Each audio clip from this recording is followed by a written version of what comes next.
Isang malaking pag-amin din nga ba ang maaaring manggaling mula sa rumored Team Royal couple during the big concert? Live sa Buzz ng Bayan, Daniel Padilla. Happy birthday! Thanks, Tita. Thank you. Naku, na-miss kita. Guwapo mo! Tita, alam mo na-miss din kita. Nasa serious mode tayo. Teka muna sandali. Yesterday was your birthday, tama? Apo. Oh, paano mo celebrate ang birthday mo? Ang alam ko, you had a parang surprise party. Hindi ako nakapunta. Sorry, meron akong taping ng MMK. It's okay, Tita. Ano nga po, yun, surprise party dun sa bahay. And, yun. Na-surprise ka talaga? Na-surprise naman ako. Hindi ko po talaga alam. Hindi ko alam. So, awkward nung pagdating ko. Teka muna sandali. Sino nag-organize ng surprise party? Mama mo? Apo, sila mama. Sila yung manager ko po sa Magic, sa mga ABS. And then recently, di ba, meron kayong nag-show kayo ni Yeng? Opo, sa Dubai, London, Milan, Rome. Congratulations, nakita ko yung mga pictures mo. Sobrang punong-puno talaga yung concert Yeah, niya. saya po, saya, daming tao. Okay, habang nandoon ka, si Catherine wala din, di ba? Nagpunta rin sa Europe, tapos nagpunta rin ng Korea. Gaano katagal? Hindi kayo nakita sa Europe? Hindi, Tite. Yun talaga yung usapan, magkikita doon. Ang problema yung mga schedule. Kunyari, alis na kami dito sa Rome. Pupunta kami Rome. Sila naman paalis na ng Rome. Ay, so di kayo nagkakitaan. So, na-miss niyo yung isa't isa. Siyempre, no? Na-miss niyo yung isa't isa. Gaano katagal kayo hindi nagkita? Almost a month din, Tita. Oh my gosh! 1 month na kayanan mo? Ang hirap pa! Pero syempre may text-text naman kahit mahal. I'm sure nagko-communicate pa rin naman kayo. Meron naman po. Meron naman. May ano naman. Okay. Sandali, so kagabi, nandoon si Catherine sa party mo? Aba, nandun siya. May gift? Wala nga eh. Wala ba siyang gift? Nag-expect ko. Hindi naman. Wala pa siyang gift, pero Wala at least pa naman naman yung daw. presence naman yung importante. Yeah, At least. sabi ko hindi naman kailangan. Wow, so na-miss yung isa't isa. So, eto na, let's talk about your concert.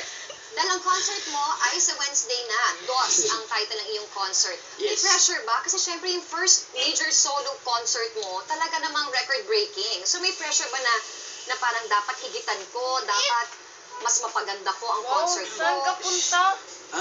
Yun po yung ginagawa ko. Sana yun yung mapakita ko, Tita, syempre. Pero, super practice. Kaso, set na. hanggang doon lang ako eh. Ano ba yun? Hindi pa, medyo ano pa ako. Kinakabahan ako eh. Hindi, naku, susuportahan kayo. Naku, susuportahan ka ng Mas kabado ako ngayon kaysa nung... Diba? Pupunta kayo, diba? Pero, ano pa, anong pinagkaibahan nitong DOS kesa dun sa una? Mas marami ka mga surprise guests? Meron ba kayong mas, ano pa? Opo, Tita, alam ko mas marami yung kanta ko ngayon. Pero mas relax yung mga kanta. Okay. And, Makakasama mo dito ang iyong idol. Isa sa mga iyong iniidolo, si Rico Blanco, yes, tama? si Rico Blanco. Alam mo ba, Tita, kami, nag-rehearsal kami. Hindi ko kinaya kumanta eh. Medyo kinabahan ako. Talaga?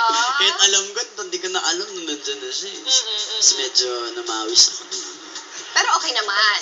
Opo, Tita, talagang si Sir Rico ay mabait naman. Ay, ang bait nun. I love Rico. Tinuturuan niya ako kung ano yung tono nung song. Adi, syempre, inaabangan din nila kung makakasama ba si Catherine. Syempre, maging guest mo. Siyempre naman, hindi naman mawawala si Catherine dito. Tsaka, kasama rin namin si Miss Tony Gonzaga. Wow, okay. Tony kasama din. Si Sir Richard Yap.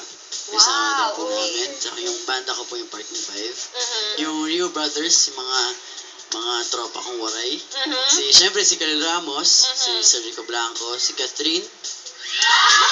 At mas marami pang mga surprises. Kaya dapat pumunta po kayo. Salamat. Ayan, imitahin mo na sila na manood ng iyong major concert.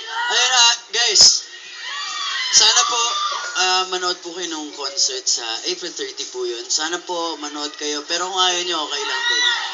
Tsaka, meron pa po kayong mga tickets at kung gusto nyo pong kumuha, tumawag lang po kayo sa 9115-555 or log on to www.buzz.com ticketnet.com.ph. Alright. Thank you so much, DJ. And happy birthday. Good luck to your concert on Wednesday. Thank you po, Sana tita. makapanood ako kung may ticket pa. Yes po. Alright. Happy birthday and thank you so much. Mga kapamilya, magbabalik pa rin po ang